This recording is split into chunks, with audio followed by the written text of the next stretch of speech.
ನಮಸ್ತೆ. ವಾಸವಿ ಸಾಹಿತ್ಯ ಕಲಾವೇದಿಕೆ ಅರ್ಪಿಸುವ ಕಥಾವಾಚನ ತಂತು ಕಾದಂಬರಿ.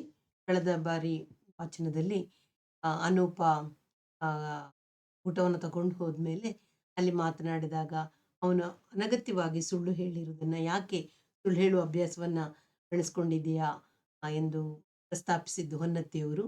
ಆ ಬಳಿಕ ಕಾಂತಿಗೆ ಮಗನನ್ನು ನೋಡಬೇಕು ಅಂತ ಅವರು ಬರುವಂತಹ ವಿಚಾರವನ್ನ ನೋಡಿದ್ವಿ. ಮುಂದಿನ ಭಾಗ. ಒಂದು ಭಾನುವಾರ ಬೆಳಗಿನ ಬಸ್ಸು ಹತ್ತಿ ತಿಪಟೂರಿಗೆ ಹೋಗಿ ಅಲ್ಲಿಂದ ಬೇರೆ ಬಸ್ಸು ಹಿಡಿದು ಮಧ್ಯಾಹ್ನ 12 ಗಂಟೆ ಹೊತ್ತಿಗೆ ಬಿದಿರಳ್ಳಿ ಗೇಟಿನಲ್ಲಿ ಇಳಿದು ಇಬ್ಬರು ಬೆಟ್ಟದ ಬೋರೆಯ ಕಡೆಗೆ ನಡೆಯತೊಡಗಿದರು. ಖಾದಿ ಸೀರೆ ಕೊಂಡು ತರುವಂತೆ ಅವನೇನು ಹೇಳಿರಲಿಲ್ಲ. ತಾನೇ ತಂದು ಒಂದನ್ನ ಉಟ್ಟು ಇನ್ನೊಂದನ್ನು ಹೆಗಲ ಚೀಲಕ್ಕೆ ಹಾಕಿಕೊಂಡಿರುವ ಹೆಂಡತಿಯ ತಾಂತ್ರವನ್ನು ಕಂಡು ಅವನಿಗೆ ಅಸಹ್ಯವಾದರೂ ಅದನ್ನು ತೋರಿಸಿಕೊಳ್ಳಲಿಲ್ಲ. ತಾನೇನು ಖಾದಿ ಹಾಕುವವನಲ್ಲ. ವಿದ್ಯಾಶಾಲೆಯಲ್ಲಿ ಎಲ್ಲರೂ ಹಾಕಬೇಕೆಂಬ ಕಡ್ಡಾಯವೂ ಇರಲಿಲ್ಲ. ಕೆಲವು ಉಪಾಧ್ಯಾಯರುಗಳು ಮೇಲ್ಬಟ್ಟೆ, ಟೆರಿಲಿನ್, ತೆರಿಕಾಟುಗಳನ್ನು ಹಾಕುತ್ತಿದ್ದರು. ಅಣ್ಣಯ್ಯನೊಬ್ಬನೇ ಸದಾ ಅಪ್ಪಟ ಖಾದಿ ಧರಿಸುತ್ತಿದ್ದವರು. ಖಾದಿ ಸೀರೆ ಉಟ್ಟ ಇವಳನ್ನು ಕಂಡರೆ ಅವನಿಗೆ ವಿಶೇಷ ಗೌರವ ಹುಟ್ಟಬಹುದು. ಒಳ್ಳೆಯದೇ ಆಯಿತು ಎಂದುಕೊಂಡನಾದರೂ ಮುಂದೆ ಎಂದಾದರೂ ಅವನು ಬೆಂಗಳೂರಿಗೆ ಬಂದು ಇವಳ ನಿತ್ಯದ ವೇಷವನ್ನು ನೋಡಿದರೆ ಭ್ರಮ ನಿರಸನದ ಶಾಕ್ ಆಗುತ್ತದೆ. ಅದರ ಬದಲು ಭ್ರಮೆ ಹುಟ್ಟದ ಹಾಗೆ ಇದ್ದಿದ್ದರೆ ಒಳ್ಳೆಯದಾಗಿತ್ತು ಎನ್ನುವ ವಿಚಾರ ಬಂತು. ವಾಸ್ತವವಾಗಿ ಕಾಂತಿಗೆ ಆಯಾಸವಾಗುತ್ತಿತ್ತು. ಇನ್ನೆಷ್ಟು ದೂರವಿದೆ ಎಂದು ಕೇಳಲು ನಾಚಿಕೆಯಾಗಿ, ಈಗ ಎಷ್ಟು ದೂರ ಬಂದಿದ್ದೀವಿ ಅಂತ ಇಂಗ್ಲಿಷ್ನಲ್ಲಿ ಕೇಳಿದಳು. ಸರಿಯೋ ತಪ್ಪೋ ಅಲ್ಲಿ ಕನ್ನಡದಲ್ಲಿ ಮಾತನಾಡಬೇಕು ಎಂದು ಅವನು ಸೂಚಿಸಿದಾಗ ಅಸಮಾಧಾನವನ್ನು ಒಳಗೆ ಮೆಟ್ಟಿಕೊಂಡಳು. ಇನ್ನು 1 ಮೈಲಿ ಕಳೆದ ಮೇಲೆ ಬೋರೆಯ ಏರು ಶುರುವಾಗಿ 2 ಕಡೆಗಳಿಗೂ ಎದೆ ಎತ್ತರದ, ತಲೆ ಎತ್ತರದ ಅಂಗಡಿ ಗಿಡಗಳು ಶುರುವಾದವು. ಇದೇನು ಜಂಗಲ್ ಎಂದು ಅವಳು ಕೇಳಿದಳು. ಜಂಗಲ್ ಅಂದರೆ ಕನ್ನಡದಲ್ಲಿ ಕಾಡು ಅಂತ. ವಾಸ್ತವವಾಗಿ ಇದು ಕಾಡಲ್ಲ, ಗಿಡದ ಜಾತಿಯದು ತಂಗಡಿ ಅಂತ. ಹೂವಿನ ಕಾಲದಲ್ಲಿ ಇದರ ಹೂವು ಹಳದಿ ಬಣ್ಣ, ನೋಡೋಕೆ ಬಲು ಚಂದ ಎಂದು ಅವನು ವಿವರಿಸುತ್ತಿರುವಾಗ ನೊಣಗಳು ಬಂದು ಇಬ್ಬರ ತಲೆಗಳ ಸುತ್ತಲೂ ಹಾರಿಕೊಂಡು ಅನುಸರಿಸತೊಡಗಿದವು. ಕಾಂತಿಗೆ ಸಿಡಿಮಿಡಿಯಾಯಿತು. ಅಭಿಜ್ಞಾನ ಶಾಕುಂತಲದಲ್ಲಿ ಶಕುಂತಲೆಯ ಅಧರಪಾನ ಮಾಡಲು ಬಂದ ದುಂಬಿಯ ಹೋಲಿಕೆಯನ್ನು ಹೇಳಿ ಅವಳನ್ನು ಪ್ರಸನ್ನಳಾಗಿಸಬೇಕೆಂದು ಅವನಿಗೆ ಅನ್ನಿಸಿದರೂ ರಸಿಕ ಮಾತನಾಡಲು ಅಗತ್ಯವಾದ ಸ್ನೇಹಭಾವ ಹುಟ್ಟಲಿಲ್ಲ. ಏರು ಶುರುವಾಗಿ ಇದ್ದುದರಿಂದ ಇಬ್ಬರಿಗೂ ಏದುಸಿರು ಶುರುವಾಗಿತ್ತು. ಕಾಂತಿ ತಲೆ ತುಂಬ ಮುಸುಕು ಹಾಕಿಕೊಂಡು ನೊಣಗಳಿಂದ ರಕ್ಷಿಸಿಕೊಳ್ಳುತ್ತಿದ್ದಳು. ಅವಳ ಅಪ್ರಸನ್ನತೆಯನ್ನು ಪ್ರಚೋದಿಸಲೆಂದೇ ಈ ನೊಣಗಳು ಬಂದು ಸುತ್ತು ಹಾಕುತ್ತಿರುವಂತೆ ಕಾಣಿಸುತ್ತಿತ್ತು. 1 ಮೈಲಿ ಏರಿದ ನಂತರ ಎತ್ತರದ ಬೋರೆ ಬಂದು ತಂಗಡಿ ಗಿಡಗಳು ಕಳೆದು ಎಡಭಾಗಕ್ಕೆ ತುಸು ದೂರದಲ್ಲಿ ಬೆಟ್ಟ ಕಾಣಿಸಿದಾಗ ಕಾಂತಿ ಉದ್ವಿಗ್ನಳಾದಳು. ಉದರ್ ದೇಕೋ ಪಹಾಡ್ ಎಂದಳು. ಬೆಟ್ಟ ಎಂಬ ಕನ್ನಡ ಶಬ್ದವನ್ನು ಸೂಚಿಸಿದ್ದಲ್ಲದೆ ಕನ್ನಡದಲ್ಲಿರುವ ಗುಡ್ಡ, ಗಿರಿ, ಪರ್ವತ ಎಂಬ ಶಬ್ದಗಳಿಗೆ ಇರುವ ವ್ಯತ್ಯಾಸವನ್ನು ವಿವರಿಸುತ್ತಾ ಅವನು ಹಾಲ್ಕೆರೆಯ ಜಾಡಿಗೆ ತಿರುಗಿ ವಿದ್ಯಾಶಾಲೆ ಇರುವ ನಿಟ್ಟು ಮತ್ತು ಜಾಗಗಳನ್ನು ತೋರಿಸಿ, ಈಗ ಹತ್ತಿದೆವಲ್ಲ ಹಾಗೆ ಇಳಿತೀವಿ, ಇಳಿಯೋದು ತುಂಬಾ ಸುಲಭ, ಈಗಲೂ 2 ಕಡೆಗೂ ತಂಗಡಿ ಗಿಡಗಳಿವೆ, ಬೇಕಾದ್ರೆ ಸೆರಗು ಹೊದ್ದುಕೋ ಎಂದ. ಈ ದಿನ ಭಾನುವಾರ ಎಂಬುದನ್ನು ರವೀಂದ್ರ ಮರೆತೇ ಬಿಟ್ಟಿದ್ದ. ವಿದ್ಯಾಶಾಲೆಯ ಆವರಣಕ್ಕೆ ಬಂದು ವಿದ್ಯಾರ್ಥಿಗಳ ವಸತಿ ನಿಲಯದ ಪಕ್ಕದಲ್ಲಿ ಸುಮಾರು 25 ಹುಡುಗರು ಹೊಸ ಕಟ್ಟಡದ ಕೆಲಸದಲ್ಲಿ ತೊಡಗಿರುವುದನ್ನು ನೋಡಿದಾಗ ನೆನಪಿಗೆ ಬಂತು. ಎಲ್ಲ ಹುಡುಗರು ಒಟ್ಟು ಸೇರಿ ಮಾಡುವ ಕೆಲಸಗಳನ್ನು ರಜಾದಿನಕ್ಕೆ ಇಟ್ಟುಕೊಳ್ಳುತ್ತಾರೆ ಎಂದು ಅವನಿಗೆ ಗೊತ್ತಿತ್ತು. ಹತ್ತಿರ ಹೋಗಿ ನೋಡಿದಾಗ ತಿಳಿಯಿತು. ವಿದ್ಯಾರ್ಥಿಗಳ ವಸತಿ ನಿಲಯವನ್ನು ವಿಸ್ತರಿಸಿ ಕಟ್ಟುತ್ತಿದ್ದಾರೆ. ಹೊರಗಿನ ಆಳುಕಾಳುಗಳಿಲ್ಲ. ಶಾಲೆಯ 5 ಜನ ಉಪಾಧ್ಯಾಯರು ಗೋಡೆಗಳ ಮೇಲೆ ಹತ್ತಿ ಕೂತಿದ್ದಾರೆ. 3 ಕಡೆಗಳಲ್ಲಿ ಹುಡುಗರೇ ಮಣ್ಣು ಕಲಸಿ ತುಳಿಯುತ್ತಿದ್ದಾರೆ. ಕೆಲವರು ತುಳಿದ ಮಣ್ಣನ್ನು ಹದಕ್ಕೆ ತಂದು ಉಂಡೆ ಕಟ್ಟಿ ಕೊಡುತ್ತಿದ್ದಾರೆ. ಕಟ್ಟಿದ ಉಂಡೆಗಳನ್ನು ಶಕ್ತಿವಂತರಾದವರು ಎತ್ತಿ ಎತ್ತಿ ಮೇಲೆ ಕೂತಿರುವವರಿಗೆ ಸಿಕ್ಕುವಂತೆ ಒಂದೇ ಗುರಿಗೆ ಎಸೆಯುತ್ತಿದ್ದಾರೆ. ಮೇಲಿನವರು ಅದನ್ನು ಹಾಕಿ ಗೋಡೆ ಕಟ್ಟುತ್ತಿದ್ದಾರೆ. ಮಣ್ಣಿನ ಗೋಡೆ, ಈಚಲ ತೊಲೆ, ಬಿದಿರು ದಬ್ಬೆ ಮತ್ತು ನಾಡಹೆಂಚಿನ ಕಟ್ಟಡ. ಹೆಚ್ಚು ಖರ್ಚೇ ಇಲ್ಲದೆ ಕಟ್ಟುತ್ತಿದ್ದಾರೆ ಎಂದು ಅವನಿಗೆ ಸ್ಪಷ್ಟವಾಯಿತು. ಗೋಡೆ ಒಣಗಿ ಸೂರು ಹೆಂಚು ಆದ ಮೇಲೆ ಅಂದವಾದ ಮರಳು ಮಿಶ್ರಿತ ಕಾರಣಿಯನ್ನು ಇವರೇ ಒಟ್ಟಿಗೆ ಮಾಡುತ್ತಾರೆ. ನೆಲಕ್ಕೆ ಗಾರೆಯನ್ನು ಹಾಕುತ್ತಾರೆ. ಹೆಂಚನ್ನು ಮಾತ್ರ ಕೊಳ್ಳಬಹುದು, ಅಥವಾ ಇವರೇ ತಯಾರಿಸಿಕೊಳ್ಳುತ್ತಾರೆಯೋ ಎಂದುಕೊಳ್ಳುವಾಗ ಅನೂಪನ ಗುರುತು ಸಿಕ್ಕಿತು. ಆ ಕಡೆ ಎತ್ತರವಾದ ಮಾಡು ಗೋಡೆಯ ಮೇಲಕ್ಕೆ ಸರಿಯಾಗಿ ಹೋಗುವಂತೆ ಗುರಿಯಿಟ್ಟು ಮಣ್ಣಿನ ಉಂಡೆಗಳನ್ನು ಎಸೆಯುತ್ತಿದ್ದಾನೆ. ಎಲ್ಲರಂತೆ ಒಂದು ಹಳೆ ಚಡ್ಡಿ, ಯಾರೂ ಬನೀನ್ ಹಾಕಿಲ್ಲ. ಮೈ ಕೈ ಕಾಲುಗಳಿಗೆ ಅಲ್ಲಲ್ಲಿ ಕಲಸಿದ ಮಣ್ಣು ಮೆತ್ತಿಕೊಂಡಿದೆ. ನೆತ್ತಿಗೂ ಕೂದಲಿಗೂ ಮಣ್ಣು. ಉಂಡೆಯನ್ನು ಎಸೆಯುವಾಗ ಜಟ್ಟಿಯ ಮೈ ಕಟ್ಟಿನಂತೆ ತೋಳು, ಭುಜ ಮತ್ತು ಬೆನ್ನಿನ ಪಕ್ಕೆಲುಬುಗಳ ಮಾಂಸಖಂಡಗಳ ಆಕಾರ ವಿನ್ಯಾಸವಾಗುತ್ತಿದೆ. ನಾನು ಹೋದ ಸಲ ನೋಡಿದ್ದಕ್ಕಿಂತ ಈಗ ಇನ್ನಷ್ಟು ಬೆಳೆದಿದ್ದಾನೆ. ಬರೀ ಮಣ್ಣು ಉಂಡೆಗಳನ್ನು ಎಸೆಯುವುದಲ್ಲ, 2 ಕಡೆಗಳಲ್ಲಿ ಮಣ್ಣು ಕಲಸುತ್ತಿರುವವರ ಮೇಲ್ವಿಚಾರಣೆಯನ್ನು ಮಾಡುತ್ತಿದ್ದಾನೆ. ಈರಪ್ಪ, ತಕ ತಕ ಅಂತ ಕುಣಿದು ಬಿಟ್ಟರೆ ಕಲಸಿಕೊಳ್ಳುತ್ತೇನೋ. ಗುದ್ದಲೀಲಿ ಮೇಲೆ ಕೇಳ್ಕೊಂಡು ಸರಿಯಾಗಿ ತುಳಿ. ಗೊರ್ಗ, ನೀರು ಹಾಕು, ನೀರು ಸಾಕು, ಮೊದಲೇ ಹೋಯ್ದು ಬಿಡ್ಬೇಡ. ಅಂಬಲಿ ಆದ್ರೆ ಗೋಡೆ ನಿಲ್ಲೋಲ್ಲ, ಕೇಳ್ತೇನೋ? ರವೀಂದ್ರನಿಗೆ ಅವನನ್ನು ನೋಡಿ ಸಮಾಧಾನವಾಯಿತು, ಹೆಮ್ಮೆಯೂ ಆಯಿತು. ಅಷ್ಟರಲ್ಲಿ ಹತ್ತಿರಕ್ಕೆ ಬಂದು ನಿಂತಿದ್ದ ಹೆಂಡತಿಗೆ ಗುರುತು ಸಿಕ್ಕಿತೆ. ಅಲ್ಲಿ ಮಣ್ಣಿನ ಉಂಡೆ ಮೇಲೆ ಎತ್ತಕ್ಕೆ ಎತ್ತಿ ಮೇಲಕ್ಕೆ ಎಸಿತಿರೋನೇ ನಮ್ಮ ಅನೂಪ ಎಂದ. ಎಲ್ಲಿ? ಯಾರು ಎಂದು ಗುರುತು ಸಿಕ್ಕದೆ ಕಕ್ಕಾಬಿಕ್ಕಿಯಾಗಿ ನಂತರ ಕೊನೆಗೆ ಅವನೇ ತನ್ನ ಮಗನೆಂದು ಗೊತ್ತಾದಾಗ ಅವಳಿಗೆ ಕರುಳು ಹಿಂಡಿದಂತಾಯಿತು. ಅವಳ ಮುಖದಲ್ಲಿ ವ್ಯಕ್ತವಾದ ಆ ಭಾವನೆಯನ್ನು ಅವನು ಗಮನಿಸಿದ. ಸಮರ್ಥನೆ ಎಂಬಂತೆ ಹೇಳಿದ, ತಾವೇ ಸೇರಿ ಒಂದು ಮನೆ ಕಟ್ಟಿದ ಅನುಭವ ಈ ಮಕ್ಕಳಿಗೆ ಎಂತಹ ಆತ್ಮವಿಶ್ವಾಸ ಕೊಡುತ್ತೆ ಅಲ್ವೇ? ಅವಳು ಮಾತನಾಡಲಿಲ್ಲ. ಬಾ, ಗೆಸ್ಟ್ ರೂಮಿಗೆ ಹೋಗೋಣ, ಅಣ್ಣಯ್ಯನ ರೂಮು ಅಲ್ಲೇ ಇದೆ ಎಂದ. ಅವಳು ಅಲುಗಲಿಲ್ಲ. ಮಣ್ಣು ಮೆತ್ತಿಕೊಂಡಿದ್ದ ಮಗನನ್ನೇ ನೋಡುತ್ತಾ ನಿಂತಳು. ಅಷ್ಟರಲ್ಲಿ ಒಬ್ಬ ಹುಡುಗನ ದೃಷ್ಟಿ ಇಲ್ಲಿ ನಿಂತ ಈ ಇಬ್ಬರ ಕಡೆಗೆ ಹಾಯ್ದು ಇಲ್ಲಿಗೆ ಮೊದಲ ಸಲ ಬಂದಿದ್ದಾಗ 2 ಭಾಷಣ ಮಾಡಿದ್ದ ಅನೂಪನ ತಂದೆಯ ಗುರುತು ಸಿಕ್ಕಿ ಹತ್ತಿ ಮಣ್ಣು ಕಲಿಸುತ್ತಿದ್ದ ಗುದ್ದಲಿಯನ್ನು ಕೈಲಿ ಹಿಡಿದೆ ಅನೂಪನ ಹತ್ತಿರ ಓಡಿ ಹೋಗಿ, ಏಯ್ ಅನೂಪ, ಅಲ್ಲಿ ನೋಡಲೇ, ನಿಮ್ಮಯ್ಯ ಬಂದೈತೆ ಎಂದು ಬೆರಳಿನಿಂದ ತೋರಿಸಿದ. ಇತ್ತ ತಿರುಗಿದ ಅನೂಪನಿಗೆ ಆಶ್ಚರ್ಯ. ಮಮ್ಮಿ ಇಬ್ಬರು. ಕೈಯಲ್ಲಿದ್ದ ಮಣ್ಣಿನ ಉಂಡೆಯನ್ನು ಅಲ್ಲೇ ಬಿಟ್ಟು ಇತ್ತ ಓಡಿ ಬಂದ. ಅದನ್ನು ಕಂಡ ಅವನ ಅಮ್ಮನೂ ಅತ್ತ ಓಡಿದಳು. ಹತ್ತಿರ ಬಂದ ಅವನು ಏನು ಮಾಡುತ್ತಿದ್ದಾನೋ. ಅನೂಪ್, ಮೇರಾ ಲಾಲ್, ಮೇರಾ ಬೇಟಾ, ಅನೂಪ್ ಎನ್ನುತ್ತಾ ಅವಳು ಬರಸೆಳೆದು ತಬ್ಬಿಕೊಂಡಳು. ಅವನ ತಲೆ, ಭುಜ, ಎದೆಗಳಿಗೆ ಮೆತ್ತಿಕೊಂಡಿದ್ದ ಕಲಸಿದ ಮಣ್ಣು ಬಿಳಿ ಖಾದಿ ಸೀರೆ ನೆರಿಗೆ, ಸೆರಗುಗಳಿಗೆಲ್ಲ ಹಚ್ಚುತ್ತಿತ್ತು. ಕಣ್ಣಿನಲ್ಲಿ ಉಕ್ಕಿ ಉಕ್ಕಿ ನೀರು ಸುರಿದು ಅವಳು ಬಿಕ್ಕಳಿಸಿದಳು. ಅವನಿಗೂ ಬಿಕ್ಕಿ ಬರುವ ಅಳು ಬಂತು. ಕಣ್ಣಂಗಳು ತುಂಬಿಕೊಂಡವು. ತಾಯಿ ಮಗ ನೋಡಿ 8 ತಿಂಗಳ ಮೇಲಾಗಿತ್ತು, ತಂದೆ ಅಂದುಕೊಂಡ. ಅಷ್ಟರಲ್ಲಿ ರವೀಂದ್ರ ಎಂದು ಕೂಗಿದ ಸದ್ದು ಕೇಳಿತು. ಅಣ್ಣಯ್ಯನ ಧ್ವನಿ. ಅನೂಪ ಅಮ್ಮನ ತೋಳಿನಿಂದ ಬಿಳಿಸಿಕೊಂಡ ಅವನ ಅಳು ನಿಂತಿತು. ರವೀಂದ್ರ ಅತ್ತ ಕತ್ತೆತ್ತಿ ನೋಡಿದರೆ ಒಂದು ಭಾಗದ ಗೋಡೆಯ ಮೇಲೆ ಕೂತು ಕೆಳಗಿನಿಂದ ಎಸೆದ ಮಣ್ಣಿನ ಉಂಡೆಗಳನ್ನು ಆತು ಗೋಡೆಗೆ ಏರಿಸುತ್ತಿದ್ದವನು ಅಣ್ಣಯ್ಯನೇ. ಅವನು ಒಂದು ಚಡ್ಡಿ ಹಾಕಿದ್ದಾನೆ, ಬನೀನು ಇಲ್ಲ. ಅವನ ಕೈಗಳಿಗೂ ಮಣ್ಣು ಮೆತ್ತಿದೆ. ಧ್ವನಿಯ ಗುರುತಿಲ್ಲದಿದ್ದರೆ ತಕ್ಷಣ ವ್ಯಕ್ತಿಯ ಗುರುತು ಹತ್ತುತ್ತಿರಲಿಲ್ಲ. ಅನೂಪ ತಕ್ಷಣ ತನ್ನ ಜಾಗಕ್ಕೆ ಹೋಗಿ ಕೆಳಗೆ ಹಾಕಿದ್ದ ಉಂಡೆಯನ್ನು ಎತ್ತಿ ಎಸೆದದ್ದಲ್ಲದೆ ಅದುವರೆಗೆ ತನ್ನ ಮತ್ತು ತಾಯಿಯ ಕಡೆಗೆ ತಿರುಗಿ ನೋಡುತ್ತಾ ಕೆಲಸ ನಿಲ್ಲಿಸಿದ್ದ ಪಾಟಿಗಳ ಕಡೆಗೆ ತಿರುಗಿ, ಲೋ, ಯಾಕ್ರಲೋ ಕೆಲಸ ನಿಲ್ಸಿದ್ರಿ? ಈರಪ್ಪ, ಗುರ್ಗ, ಇನ್ನು 4 ಗುದ್ದಲಿ ಹುಡಿ ಮಣ್ಣು ಹಾಕ, ಸರಿಯಾಗಿ ತುಳಿದು ಕೂಡಿಸದೇ ಇದ್ರೆ ಗೋಡೆ ಬಿರುಕು ಬರ್ತದೆ ತಿಳ್ಕ. ಪುರದಪ್ಪ, ಅದೇ ನೋಡ್ಕತ್ತಾ ನಿಂತಿಯಲ್ಲೇ ಎಂದು ಮೇಲ್ವಿಚಾರಣೆಯನ್ನು ಮಾಡತೊಡಗಿದ. ರವೀಂದ್ರನಿಗೆ ಹುಮ್ಮಸ್ಸು ಬಂತು. ಕೈಯಲ್ಲಿದ್ದ ಚೀಲವನ್ನು ಕೆಳಗಿಟ್ಟು ಸರಸರನೆ ಸ್ಲ್ಯಾಕ್ ಪ್ಯಾಂಟು ಬನೀನುಗಳನ್ನು ಬಿಚ್ಚಿ ಕೈಗಡಿಯಾರ ತೆಗೆದು ಚೀಲದ ಮೇಲಿಟ್ಟು ಓಡಿ ಈರಪ್ಪನ ಹತ್ತಿರ ಹೋಗಿ ಕಚಕಚನೆ ಮಣ್ಣನ್ನು ತುಳಿಯತೊಡಗಿದ. ತಾನು ಎಷ್ಟು ಚೆನ್ನಾಗಿ ತುಳಿಯುತ್ತೇನೋ, ಮಣ್ಣಿನ ಕಣವು ಅಷ್ಟು ಹಸನಾಗಿ ಪರಸ್ಪರ ಕೂಡಿಕೊಳ್ಳುತ್ತವೋ, ಗೋಡೆಯು ಅಷ್ಟು ಭದ್ರವಾಗುತ್ತದೆ ಎಂಬ ಅರಿವಿನ ಶ್ರದ್ಧಾ ಭಕ್ತಿಗಳಿಂದ ತುಳಿದ. ತನ್ನ ಇದೇ ವಯಸ್ಸಿನಲ್ಲಿ ಅಜ್ಜನ ಮನೆಯ ದನದ ಕೊಟ್ಟಿಗೆಯ ಗೋಡೆ ಕಟ್ಟುವಾಗ ಹೀಗೆ ತುಳಿದ. ಆಗ ಹುಡುಗಾಟ. ತುಳಿಯುವ ಬದಲು ಕುಣಿಯುವಾಗ ಹೋಯ್ ಎಂದು ಕೂಗಿ ಕಿರುಚಿ ನಡುವೆ ಯಕ್ಷಗಾನದ ಒಂದು ಮಟ್ಟು ಹೇಳಿಕೊಂಡು ಬಂದ ಮುಕುಂದ ಅರವಿಂದ ಕುಣಿದ ನೆನಪು ಬಂದು ಹಿಗ್ಗುವಂತಾಯಿತು. ಒಂದೇ ಕಡೆ ತುಳಿಯುತ್ತಿದ್ದ ಅವನಿಗೆ ಅನೂಪನೆ, ಅಪ್ಪ, ಒಂದೇ ಕಡೆ ತುಳಿತಿದ್ದೀರಾ, ಗುದ್ದಲಿಲಿ ತಳ ಮೇಲು ಮಾಡ್ಕೊಂಡು ತುಳಿಬೇಕು ಎಂಬ ತಿಳುವಳಿಕೆ ಕೊಟ್ಟ. ಅರ್ಧ ಗಂಟೆಯಲ್ಲಿ ಆ ಸುತ್ತಿನ ಗೋಡೆಯ ಕೆಲಸ ಮುಗಿದು ಮೇಲಿದ್ದವರು ಕೆಳಗಿಳಿದರು. ಹುಡುಗರೆಲ್ಲ ಹತ್ತಿರವೇ ಇದ್ದ ಕೈ ಪಂಪನ್ನು ಮೀಟಿ ದಡ ದಡ ಸುರಿಯುವ ನೀರಿಗೆ ತಲೆಮೈ ಕೈಗಳನ್ನು ಒಡ್ಡಿ ಸ್ನಾನ ಮಾಡತೊಡಗಿದರು. ಅವರೊಡನೆ ಸ್ನಾನ ಮಾಡುತ್ತಿದ್ದ ಅನೂಪನನ್ನೇ ನೋಡುತ್ತಿದ್ದ ಕಾಂತಿಯ ಹತ್ತಿರಕ್ಕೆ ಬಂದ ಅಣ್ಣಯ್ಯ, ನಮಸ್ಕಾರ ತಾಯಿ, ನನ್ನ ಹೆಸರು ಅಣ್ಣಯ್ಯ ಅಂತ ರವೀಂದ್ರ ಹೇಳಿರ್ಬೋದು, ನಾವಿಬ್ಬರು ಅಣ್ಣ ತಮ್ಮಂದಿರು ಎಂದು ಕೈ ಮುಗಿದರು. ಇಷ್ಟು ದೊಡ್ಡ ವಯಸ್ಸಿನ ಗಂಡಸು ತೋಳು, ಭುಜ, ಎದೆ, ಮಂಡಿಗಳಿಗೆ ಮಣ್ಣು ಮೆತ್ತಿದ್ದರು. ಬರೀ ಚಡ್ಡಿಯಲ್ಲಿ ಬಂದು ತನ್ನೆದುರು ನಿಂತು ಮಾತನಾಡಿಸುವುದು ಕಂಡ ಕಾಂತಿಗೆ ಸಂಕೋಚ, ಇರುಸು ಮುರುಸುಗಳಾದವು. ಈತನ ವಿಷಯ ಅವಳು ಕೇಳಿದ್ದಳು. ರವೀಂದ್ರನೇ ಬೇಕಾದಷ್ಟು ಹೇಳಿದ್ದ. ಆದರೂ ಹೀಗೆ ತನ್ನೆದುರು ನಿಂತು ಎಂದುಕೊಳ್ಳುತ್ತಿರುವಾಗ ಅಣ್ಣಯ್ಯ, ಮೊದಲೇ ಒಂದು ಕಾಗದ ಬರೆದಿದ್ದರೆ ಬಿದಿರಳ್ಳಿ ಗೇಟು ತಾವಕ್ಕೆ ಗಾಡಿ ಕಳಿಸುತ್ತಿದ್ದೆ ಎಂದರು. ಅವಳು ಪರವಾಗಿಲ್ಲ ಎಂದಳು. ಸೌಜನ್ಯಕ್ಕಾಗಿ ಇನ್ನೂ ಒಂದೆರಡು ಮಾತನಾಡಬೇಕಿತ್ತು ಎನ್ನಿಸಿದರು ತನ್ನೊಳಗೆ ಆಗಿದ್ದ ಕ್ಷುಬ್ಧ ಸ್ಥಿತಿಯಿಂದಾಗಿ ಕನ್ನಡದಲ್ಲಿ ಮಾತು ಹೊರಡಲಿಲ್ಲ.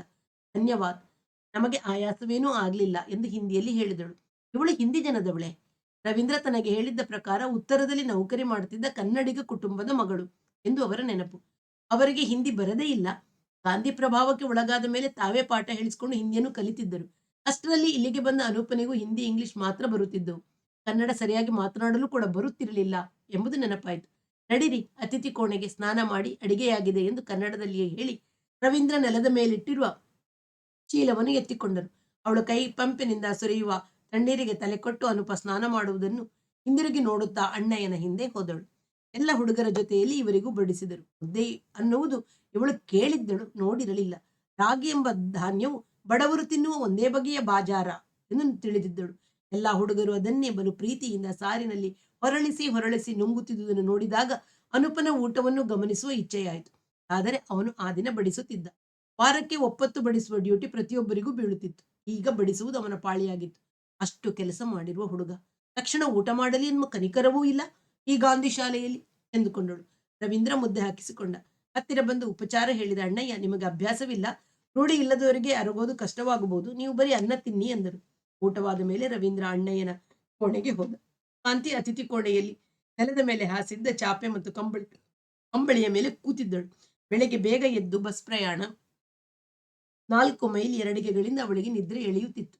ಕಂಬಳಿಯ ಮೇಲೆ ಮಲಗಿದ ತಕ್ಷಣ ನಿದ್ರೆ ಬಂತು. ಎಚ್ಚರವಾದಾಗ ಅಪ್ಪ ಮಗ ಇನ್ನೊಂದು ಚಾಪೆಯ ಮೇಲೆ ಕೂತು ಮಾತನಾಡದಿದ್ದು ಕೇಳಿಸ್ತು. ಅನೂಪ ಹೇಳುತ್ತಿದ್ದ. ಶಂಕರ್ ಮೂರ್ತಿ ಮಾಸ್ಟರ್ ಹೇಳ್ತಾರೆ, ಐನ್ಸ್ಟೀನ್ನ ಸಿದ್ಧಾಂತವೇ ಕೊನೆಯದಂತೆ, ಅದಕ್ಕಿಂತ ಮುಂದುವರಿದ ಯಾವ ಸಿದ್ಧಾಂತವೂ ಇಲ್ಲವಂತೆ. ಆದರೆ ಐನ್ಸ್ಟೀನ್ನ ಸಿದ್ಧಾಂತದಲ್ಲೂ ಕೆಲವು ದೋಷಗಳಿವೆಯಂತೆ. ಆ ದೋಷವನ್ನು ತಿದ್ದಿ ಸರಿಪಡಿಸಿದವನು ನಿಜವಾಗಿ ದೊಡ್ಡ ವಿಜ್ಞಾನಿ ಆಗ್ತಾನೆ. ಭೌತಶಾಸ್ತ್ರ ತಕೊಂಡು MSc ಮಾಡಿ ಆಮೇಲೆ ಸಂಶೋಧನೆ ಮಾಡಿದರೆ ದೊಡ್ಡ ವಿಜ್ಞಾನಿ ಆಗ್ಬಹುದಂತೆ. ನಾನು ಮುಂದೆ ಭೌತಶಾಸ್ತ್ರನೇ ಓದ್ತೀನಿ. ಐನ್ಸ್ಟೀನ್ದು ತಪ್ಪು ಅಂತ ತೋರಿಸಿ ನಂದೇ ಹೊಸ ಸಿದ್ಧಾಂತ ಮಾಡಿ ಎಲ್ಲ ಪೇಪರ್ಗಳಲ್ಲೂ ಬರೋ ಹಾಗೆ ಮಾಡ್ತೀನಿ. ಕರೆಕ್ಟ್, ಹಾಗೆ ಮಾಡು, ಅಪ್ಪ ಹೇಳುತ್ತಿದ್ದ. ನಿನಗೆ ಭೌತಶಾಸ್ತ್ರದಲ್ಲಿ ಆಶೆ ಇದ್ದರೆ ಅದನ್ನೇ ಓದು. ನಾನು ಇನ್ನೊಂದು ಸಲ ಬರುವಾಗ ನಿನಗೆ ಅರ್ಥವಾಗುವಂತ ಭೌತಶಾಸ್ತ್ರದ ಪುಸ್ತಕಗಳನ್ನು ತಂದುಕೊಡ್ತೀನಿ. ನಮ್ಮ ಲೈಬ್ರರಿಯಲ್ಲಿ ಬೇಕಾದಷ್ಟಿವೆ ಕಣಪ್ಪ. ಸಾಪೇಕ್ಷ ಸಿದ್ಧಾಂತ ಅಂದ್ರೆ ಎಷ್ಟು ಮಜವಾಗಿರುತ್ತೆ ಗೊತ್ತಾ?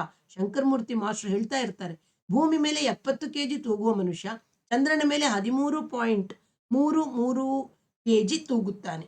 ಗುರುವಿನ ಮೇಲೆ 185 kg, ಶನಿಯ ಮೇಲೆ 79.8, ಶುಕ್ರನ ಮೇಲೆ 65.9, ಸೂರ್ಯನ ಮೇಲೆ 1960 kg. ಅಂದ್ರೆ ನಮ್ಮ ತೂಕ ಕೂಡ ಸಾಪೇಕ್ಷವಂತೆ ಎನ್ನುತ್ತಿದ್ದಾಗ ಪೂರ್ತಿ ಎಚ್ಚರಗೊಂಡ ಕಾಂತಿ, ಸಾಪೇಕ್ಷ ಮೇನಾ ಕ್ಯಾ ಎಂದಳು. ರಿಲೇಟಿವಿಟಿ, ಅನುಪ ಅರ್ಥವಾಗುವಾಗೆ ಹೇಳಿದ.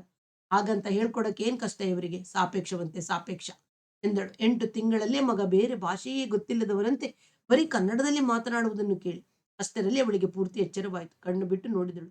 ಮಗ ಇಸ್ತ್ರಿ ಇಲ್ಲದ ಬಿಳಿ ಲುಂಗಿ ಉಟ್ಟಿದ್ದಾನೆ. ಬನಿಯನ್ನ ಮೇಲೆ ಅರ್ಧ ತೋಳಿನ ಸಾದಾ ಬಿಳಿ ಬಟ್ಟೆಯ ಶರ್ಟು. ಬಿಸಿಲು, ತಣ್ಣೀರು, ಮಣ್ಣು, ಮರಳು, ಸೆಗಣಿಗಳಿಗೆ ಸಿಕ್ಕಿ ಮೈ ಮುಖಗಳು ಕಪ್ಪುಗಟ್ಟಿವೆ. ಮುಖದ ಚರ್ಮವಂತೂ ಒಡೆದು ಬಿರಿದಿದೆ. ಕೆಲಸ ಬರದ ಗಮಾರ ಹಜಾಮನು ತಲೆ ಕೂದಲನ್ನು ಕತ್ತರಿಸುವುದು ಸ್ಪಷ್ಟವಾಗಿ ಕಾಣುತ್ತಿದೆ. ಇಲ್ಲಿ ಸ್ನಾನಕ್ಕೆ ಸಾಬೂನನ್ನು ಉಪಯೋಗಿಸಬಾರದೆಂಬ ಕಟ್ಟು ಇದೆಯೋ?